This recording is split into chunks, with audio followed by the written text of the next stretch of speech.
I've always had a passive personality. I am an introvert and I dream a lot. I always dream about reaching my potential, finally being enough, or who I am truly meant to be in a way.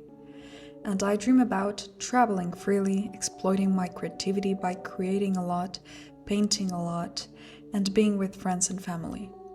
And I've always thought of dreaming like the sweetener of the present. Plus, it can be a huge source of motivation. But despite having these dreams and goals, I still live my normal life. I act the same way every day, and most of us do. There's nothing wrong with that. We wake up, we go through our planned day, and in its pauses we daydream and sometimes we scroll. For example, sometimes just before falling asleep, I picture myself living the life I want and becoming someone I would admire. But when you have a vision or a life goal that you're actively and consciously working on, some days still look like this because it's part of the process. The problem is when you're living in airplane mode, leaving everything for tomorrow. And you've probably heard a million times to not live for tomorrow what you can do today, but I think we haven't yet heard it enough, because this concept is very hard to internalize. As an example, I really like an old Chinese proverb that summarizes this perfectly. The best time to plant a tree was 20 years ago. The second best time is now. Just as I was writing these ideas for this video, I found out that one of the YouTubers I follow passed away in an accident and was only 2 years older than me. This shocked me and impacted me more than I thought. It made me think about how unfair and unpredictable life can be. It took me days to fully process that this YouTuber wasn't here anymore, and I would never see new content from them again. And I share this because it is an example of what I exactly want to communicate. We are fragile, we are unique, and we have control of barely anything. I don't want to stress you, but if you have anxiety, it is normal and you should use it in your favor. Let this energy impulse you to do something different. Make a decision, big or small, that will get you closer to your goals and fulfill your present. Make decisions even with fear, because the truth is that fear doesn't go away and it's hard to accept that. And something simple but true I learned this year is that nothing changes if nothing changes. So, dream big and aspire for what you truly want. But start because the best moment is now.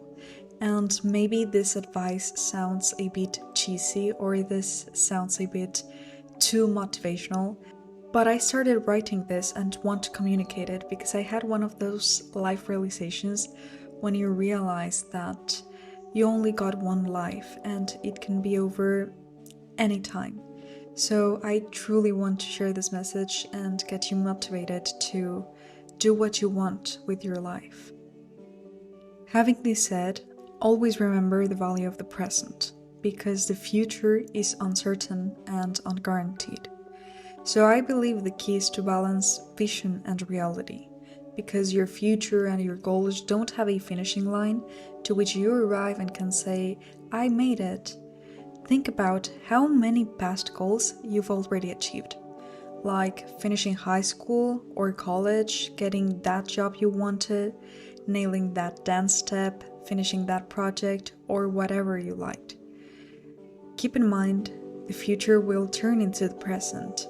Don't miss that. Be aware of what you have accomplished.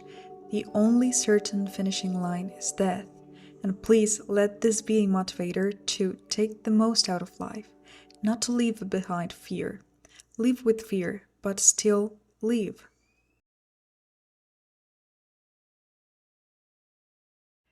Wow, I really need to hear my own advice. It's really easy to know it, but it's really hard to internalize it and truly act based on it.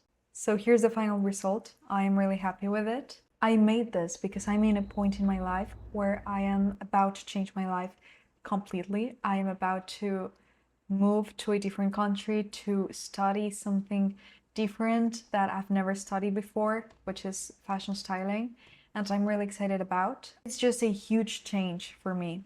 I've had the idea to change my life and to do something different since 3 years ago. And just easier, I decided to do something about it and try to change my current life, which is the life I've always had since I'm a child.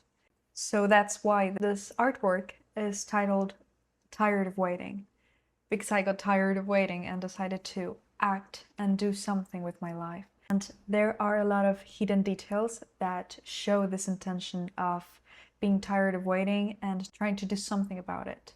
For example, here the girl is throwing a lily button that hasn't opened yet, and that's basically where the main meaning hides, which is tired of waiting. She got tired of waiting for the flower to bloom. But there are also different things that I got inspired on. For example, this living room is the living room of the Grand Hotel in Mexico that I went to visit the last October. And I really loved the color palette. I loved the carpet with the cushions and with the warm lighting. Also, the outfit is inspired by an Alaya look, which I really like, and I think the fabrics, the composition and the color palette of the outfit went perfectly with the rest of the painting's color palette. So I wanted to share my painting not only for the sake of sharing it, because in the end art is communicating and sharing and having that connection, but also because of the meaning behind it. I want to share this idea and hopefully motivate you to do something positive for your life, something that you've been wanting to do but haven't do it just because of fear of procrastination. And yeah, just go live your life. As cheesy as it sounds, you only got one, so have that in mind, but don't stress yourself. I'm telling that myself. And again, like always, thank you for watching.